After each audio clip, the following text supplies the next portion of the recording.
അള്ളാഹു നമ്മളെല്ലാവരെയും നമ്മുടെ വീടുകളിൽ അള്ളാഹു ബറക്കത്ത് നൽകട്ടെ. മറിയം റളിയല്ലാഹു തആല എന്ന് പറഞ്ഞു, ഹുവ മിൻ ഇൻദില്ലാഹ്, ഇതെന്റെ അള്ളാഹു എനിക്ക് നേരിട്ട് തന്നതാണ്.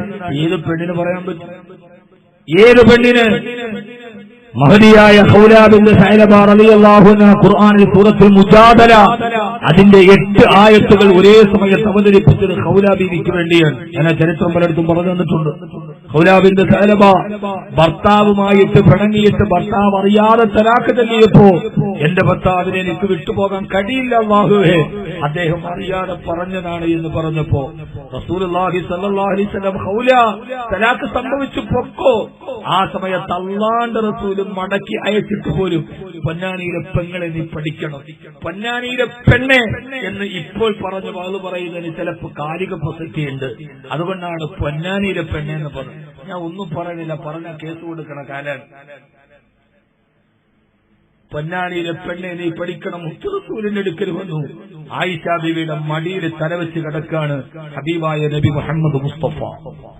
നമ്മുടെ കുടുംബജീവിതം എത്ര അന്യമായി പോയി. ഒരു പെണ്ണ്, മക്കയിലെ ഒരു പെണ്ണ് പരാതി പറയാൻ വരുമ്പോ ലോകത്തിലെ ഭർത്താക്കന്മാരുടെ റോൾ മോഡലായിരുന്ന ഹബീബായ നബി സല്ലല്ലാഹു അലൈഹി വസല്ലം തന്റെ ഭാര്യയുടെ മടിയിൽ തലവെച്ച് കിടക്കാൻ ബിന്ദു തല പോന്നിട്ട് പറഞ്ഞു, നബിയെ എന്റെ ഭർത്താവിനെ ലിഹാറ് ചെയ്തു, അന്ന് തലാഖല്ല ലിഹാറ് ചെയ്തു, എനിക്ക് എന്റെ ഭർത്താവിനെ വിട്ട് ജീവിക്കാൻ കഴിയില്ല നബിയെ, നിങ്ങൾ ഇതിന് ഈ നിയമത്തിന് മാറ്റമുണ്ടാക്കി തരണം. റസൂൽ പറഞ്ഞ ഖൗല കഴിയില്ല, ഇത് അള്ളാഹുവിന്റെ നിയമമാണ്, നിങ്ങൾ രണ്ടുപേരും തലാഖായി. നബി അങ്ങനെ പറയല്ല, നബിയെ തലാഖാണ് ഖൗല, ഇനി ബുദ്ധിമുട്ടിക്കരുത്.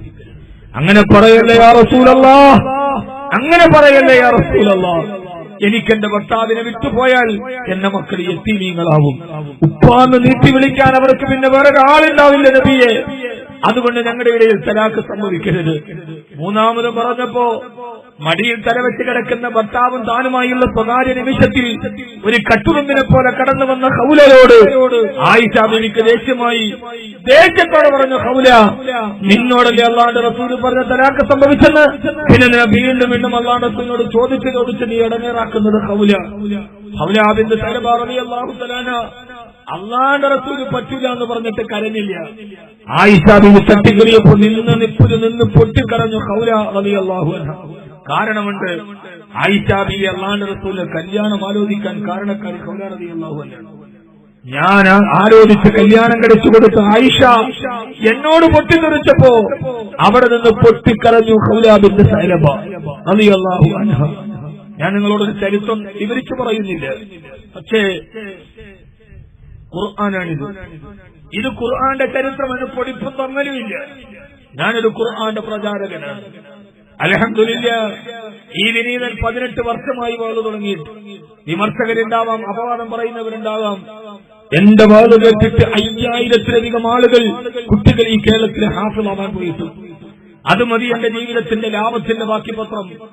മർഹൂമാനക്കര കോയക്കുട്ടി ഉസ്താദിനെ ഊറല്ലാഹു മറക്കട ഒരു ദിവസം കാണാൻ പോയപ്പോ എന്റെ തോളിൽ കൈവച്ചിട്ട് പറഞ്ഞു, കുട്ടി അള്ളാഹു നിന്നെ പരാജയപ്പെടുത്തൂല, നിന്റെ വാളുകൊണ്ട് എത്രയോ ആളുകൾ ഹാഫിളീങ്ങളായി. മലബാർ മുഴുവനും ഞാനൊരു ഹാഫിളീങ്ങളുടെ വിപ്ലവം നടത്തി. മഹല്ലുകൾ തോറും ഹിഫ്ളുൽ ഖുർആൻ ഉണ്ടായി.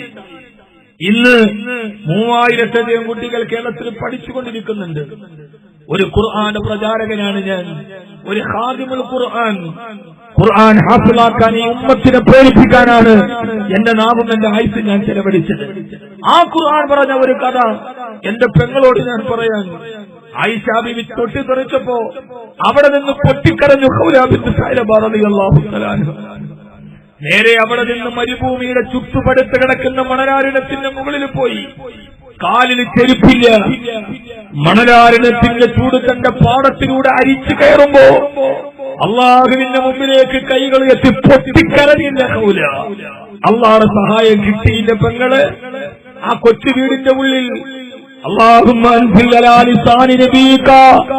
അള്ളാഹുവേ, ഞാനും എന്റെ ഭർത്താവും തമ്മിൽ തലാഖായി എന്നുള്ള നിന്റെ നിയമമാണെന്ന് എനിക്കറിയാം. നിയമം നിർമ്മിക്കാൻ കഴിവുള്ളത് നിനക്കാണ്, അതിനെ അസ്ഥിരപ്പെടുത്താൻ അധികാരമുള്ളത് നിനക്കാണ് അള്ളാഹുവേ. ഈ പാവപ്പെട്ട ഖൗല എന്ന പെണ്ണിന്റെ കണ്ണുനീര് നീ കാണണേ അള്ളാഹുവേ. എന്റെ നെഞ്ചിന്റെ നോവ് നീ അറിയണേ അല്ലാഹ്. എന്റെ നോവും എന്റെ കണ്ണുനീരും അറിയാൻ നീ അല്ലാതെ മറ്റൊരാളില്ല അല്ലാഹുവേ. അതുകൊണ്ട് ഈ പാതിരാത്രി ഈ നട്ടുച്ച നേരത്ത് ചുറ്റുപടുത്ത് കിടക്കുന്ന മണൽത്തരിയുടെ മുകളിൽ എന്റെ കാല് ചവിട്ടി എന്റെ കൈകൾ നിന്റെ മുമ്പിലേക്ക് ഉയർത്തി ഹൗല ചോദിക്കുന്നു, അല്ലാഹുവേ, എന്റെ ഭർത്താവിനെയും എന്റെയും ഇടയിൽ നീ വിട്ടുപിരിക്കരുത്. നിന്റെ നിയമം നീ എനിക്ക് മാറ്റിത്തരണം. കേക്കടി പെണ്ണുകളെ, അള്ളാഹുടെ നിയമം അള്ളാഹു മാറ്റിയ ഒരു പെണ്ണിന് വേണ്ടി അള്ളാഹുടെ സഹായം. അള്ളാഹുടെ നിയമം അള്ളാഹു മാറ്റി. ആർക്ക് വേണ്ടി? മുത്തു മുസ്തഫാക്ക് വേണ്ടിയല്ല, സല്ലല്ലാഹു അലൈഹി വസല്ലം അബൂബക്കർ സിദ്ദീഖിന് വേണ്ടിയാണ്.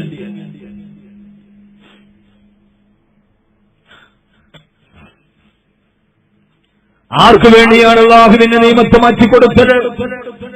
അള്ളാഹുവിന്റെ റസൂലിന് വേണ്ടിയല്ല, അബൂബക്കർ റളിയല്ലാഹു അൻഹുവിന് വേണ്ടിയല്ല, ഖുലഫാഉർ റാഷിദീങ്ങൾക്ക് വേണ്ടിയല്ല. അല്ലാത്ത നട്ടുച്ച നേരത്ത് ചുറ്റുപടുത്ത് കിടക്കുന്ന മണലാരണ്യത്തിന്റെ മുകളില് തന്റെ നെഞ്ചിന്റെ മുഴുവനും വിഷമങ്ങൾ മുഴുവനും അള്ളാഹുവിനോട് പറഞ്ഞപ്പോ മഹദിയായ ഖുലാബിന്റെ സൈനബാർ റളിയല്ലാഹു അൻഹു, അല്ലാഹുവേ, നിന്റെ നിയമത്തെ നീ തന്നെ മാറ്റിത്തരണേ അല്ലാഹ് എന്ന് പടച്ചറപ്പിനോട് കണ്ണുനീരണിഞ്ഞ് ദുആ ചെയ്തപ്പോ ഖുലാബിന്റെ സൈനബ എന്ന ഒരു പച്ചപ്പാവമായ പെണ്ണിന്റെ കണ്ണുനീര് കവിൾത്തടത്തിന് തടം നൽകിയാ തുടങ്ങിയപ്പോ ആകാശ ലോകത്ത് നിന്ന് ജിബ്രീലിനെ വിട്ടില്ല സഹായിക്കാൻ. നബി അലൈഹി സ്വലാത്തു വസ്സലാം അല്ലാഹുവിന്റെ റസൂലിന്റെ മുമ്പിൽ ആയത്തിറക്കി, നബിയേ, قد سمع الله قول التي تجادلك في زوجها وتشتكي إلى الله والله يسمع تحاوركما إن الله سميع بصير. അള്ളാഹുവിന്റെ ആയത്തിറങ്ങുകയാണ് ആകാശലോകത്ത് നിന്ന്. അതാ ഖൗലാബിന്റെ സൈനബ എന്ന ഒരു പാവപ്പെട്ട പെണ്ണിന്റെ നെഞ്ചകത്ത് നിന്ന് വേദനയുടെ നെരിപ്പോടിന്റെ നെരി കേട്ടപ്പോ നബി അലൈഹി സ്വലാത്തു വസ്സലാം എന്ന് സഹായിക്കുകയാ. നബിയേ, ഖദ് സമി അല്ലാഹു കേട്ടു നബിയേ, അല്ലാഹു അറിഞ്ഞു നബിയേ. എന്താണ് പടച്ചറപ്പ് കേട്ടത്? ഖൗലല്ലതീ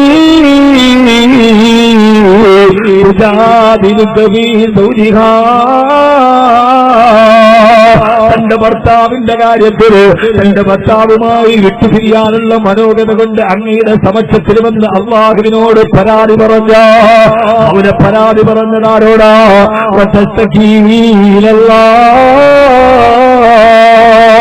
അള്ളാഹുവിലേക്ക് ശിക്കായത്ത് പറഞ്ഞ ഈ പൊന്നാനി എന്നെ കേൾക്കാൻ തടിച്ചുകൂടിയ പ്രിയപ്പെട്ട സഹോദരിമാരോട് എന്റെ ചെട്ടക്കുടലിന്റെ ഉള്ളിലേക്ക് ജിബിലീനെ വിളിച്ചു വരുത്തൊരു പെണ്ണുണ്ടായിരുന്ന പോലെ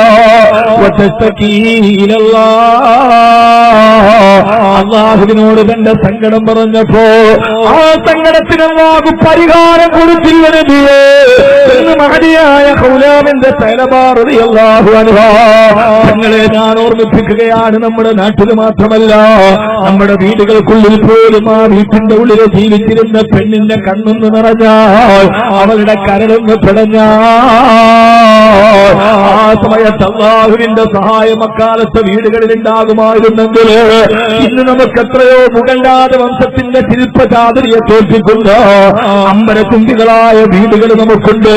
പക്ഷെ ആ വീടിന്റെ ഉള്ളിൽ കണ്ണുനീറന്ന് പിടഞ്ഞാൽ അല്ലാഹുവിന്റെ സഹായം കിട്ടുന്ന മുസല്ല വിരിച്ചിട്ട് പൊട്ടിക്കരഞ്ഞു ദുആ ചെയ്താൽ അല്ലാഹുവിന്റെ സഹായത്തെ ഏൽപ്പിക്കാൻ പറ്റുന്നൊരു പെണ്ണേറാവുള്ളത്. ഭർത്താവ് ചെയ്യുന്ന തെമ്മാടിത്തരത്തിന് കൂട്ടുനിൽക്കുന്ന ഭർത്താവിന്റെ എല്ലാ തുള്ളിനും ഒത്തുകൊള്ളുന്ന അള്ളാന്റെ ദീനിനെ മുഴുവനും അംഗീകരിക്കാത്ത ഭാര്യമാരാണെങ്കിൽ നിങ്ങൾക്കറിയോ പെങ്ങളെ, മദീനത്തെ അൻസാറുകളുടെ വീട്ടിൽ കുറെ ഭാര്യമാരുണ്ടായിരുന്നു. ആ ഭാര്യമാരുടെ സ്വഭാവം ഏതെന്നറിയോ? മദീനത്തെ അൻസാറുകളായ സഹാബത്തിന്റെ ഭാര്യമാരുടെ സ്വഭാവം എന്തെന്നറിയോ? 3 മാസത്തോളം മദീനയിലെ ഒരു അൻസാരിയായ സഹാബിയുടെ വീട് മുഴുവൻ ഭാര്യക്ക് കൊടുക്കാൻ ഭക്ഷണമില്ലാതെ, മക്കൾക്ക് കൊടുക്കാൻ ഭക്ഷണമില്ലാതെ ആ കാലഘട്ടത്തിൽ ഈത്തപ്പഴത്തിന്റെ കുരുവെടുത്തിട്ട് മക്കൾ തിന്നിട്ട് പോലുമുണ്ട്. ആ സഹാബി പറയാ 3 മാസമായി പട്ടിണി കിടന്ന് മക്കൾക്ക് പോലും ഒരു നേരത്തെ അന്നമില്ലാതെ 3 മാസം കഴിഞ്ഞിട്ട് അൻസാരിയായ സഹാബി ജോലിക്കിറങ്ങുമ്പോ പുറകിൽ നിന്ന് ഭാര്യ വിളിച്ചു പറഞ്ഞു, പത്രേ, ഇങ്ങനെയുള്ള ഭാര്യമാരാണ് പൊന്നാനിൽ നമ്മുടെ വീട്ടിലുണ്ടാകേണ്ടത്. 3 മാസം ഭർത്താവിന് രോഗമായി പട്ടിണിയാണ്. രോഗശുഖയായി അൻസാരിയായ സഹാബി ജോലിക്ക് പോകാൻ വീട്ടിൽ നിന്നിറങ്ങുമ്പോ ആ സമയത്ത് ഭാര്യ വിളിച്ചു പറഞ്ഞു, പത്ര ഭർത്താവിനോട്, നിങ്ങൾ ജോലിക്ക് വേണ്ടി പോകുമ്പോ എനിക്കും മക്കൾക്കും വേണ്ടി ഭക്ഷണം ഉണ്ടാക്കാൻ 3 മാസത്തെ പട്ടിണി കഴിഞ്ഞിറങ്ങി പോകുമ്പോ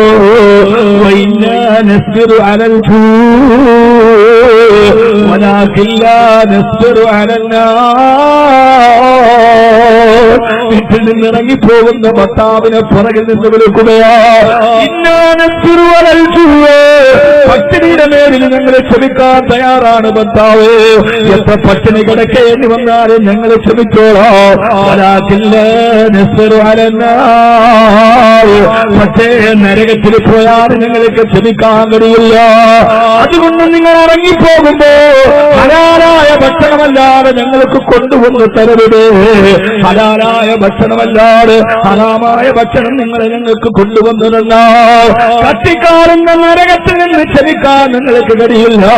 പക്ഷേ ഞങ്ങൾ പട്ടിണി എത്ര വേണമെങ്കിലും ക്ഷമിച്ചു കൊള്ളാമെന്ന് തങ്ങളുടെ വീട്ടിന്റെ ഉള്ളിൽ തങ്ങളുടെ ഭർത്താക്കന്മാര് ജോലിക്കിറങ്ങുമ്പോ പുറകിൽ നിന്ന് പറഞ്ഞു വിട്ട സ്ത്രീകൾ മരിച്ച വീട്ടിലാണ് അല്ലാഹുവിന്റെ സഹായം ഉണ്ടായത്.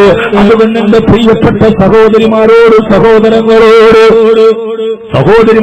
സഹോദരങ്ങളോട് നമ്മളിപ്പോ വിളിച്ചിട്ട് പറയുന്നതെന്നാണ്, ഗൾഫിൽ നിന്ന് എങ്ങനെയാണെങ്കിലും നിങ്ങൾ കുറച്ച് പൈസ ഉണ്ടാക്ക്, എങ്ങനെയെങ്കിലും അതിപ്പോ ആരെ കൊന്നിട്ടാണെങ്കിലും വേണ്ടില്ല, എങ്ങനെയെങ്കിലും നിങ്ങൾ 4 കായ് ഉണ്ടാക്കിയിട്ട് വാ. അൻസാരികളായ പെണ്ണുങ്ങൾ പറയും, ഭർത്താക്കന്മാർ ഇറങ്ങുമ്പോ 3 മാസം പട്ടിണി കിടന്നിട്ട് ഭർത്താവിന് രോഗം ബാധിച്ചു. നിങ്ങളുടെ ഹദീസ് പഠിക്കും, 3 മാസം കഴിഞ്ഞ് പട്ടിണിയിൽ കിടക്കുക. ഇറങ്ങിപ്പോകുമ്പോ പുറകിൽ നിന്ന് വിളിച്ചു പറഞ്ഞു, ഇന്നാ നസ്ബിറു അലൽ ജൂ, പട്ടിണി എത്ര വേണമെങ്കിലും ഞങ്ങൾ സഹിച്ചോളാം. വലാകില്ല നസ്ബിറു അലന്നാർ, ഞങ്ങൾക്ക് നരകത്തെ തൊട്ട് ക്ഷമിക്കാൻ കഴിയില്ല. അതുകൊണ്ട് നിങ്ങൾ ഹലാലായ ഭക്ഷണമേ ഞങ്ങൾക്ക് തരാവൂ. ഇന്നിപ്പോ എന്താ അവസ്ഥ? ഏത് വിധേന നിങ്ങൾ കാശുണ്ടാക്കാൻ നോക്കുക. നിങ്ങളിങ്ങനെ വീട്ടിൽ കയറിയിരുന്ന അങ്ങനെയാ? ഏത് രീതിയിൽ നിങ്ങൾ കാശുണ്ടാക്കി? ഇതാണ് നമ്മുടെ പ്രശ്നം.